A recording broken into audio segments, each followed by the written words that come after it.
बौद्ध धर्मी बनने के बाद अशोका ने शांति का मार्ग चुना, पर राज्य की सुरक्षा कभी शांति के मार्ग से संभव नहीं होती। जब शासन अंतिम मौर्य राजा बृहद्रथ के पास आया, भारत के ऊपर संकट छाने लगा, विदेशी आक्रमण बढ़ने लगे।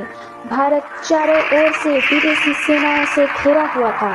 तभी राजा बृहद्रथ के सेनापति पुष्यमित्र शुंग ने इस शांति के मार्ग को छोड़कर दुश्मनों पर आक्रमण करने का प्रस्ताव रखा, तो राजा बृहद्रथ ने समझने को तैयार ही नहीं थे।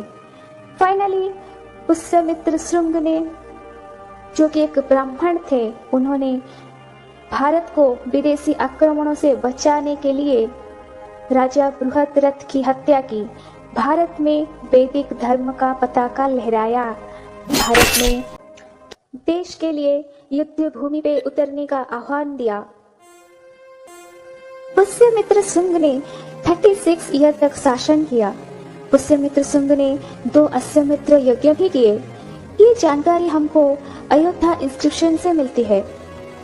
भारतीय संस्कृति में अश्वमेध यज्ञ बहुत ही बड़ी सेरेमनी होती है।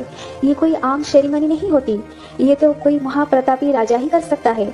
इसमें एक घोड़े को छोड़ दिया जाता है।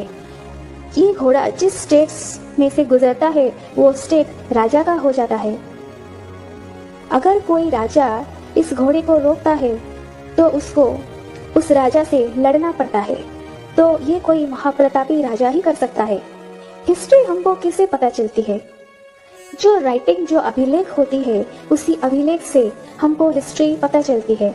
जैसे शुंग डायनेस्टी हमको अयोध्या लेख से मिलती है।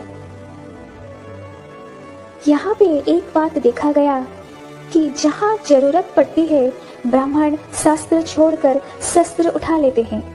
शुंग डायनेस्टी भारतीय लिटरेचर के लिए बहुत ही बेहतरीन रहा।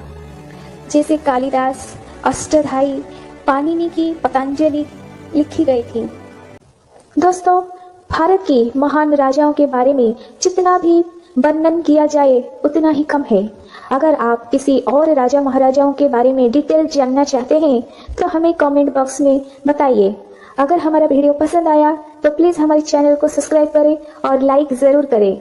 धन्यवाद।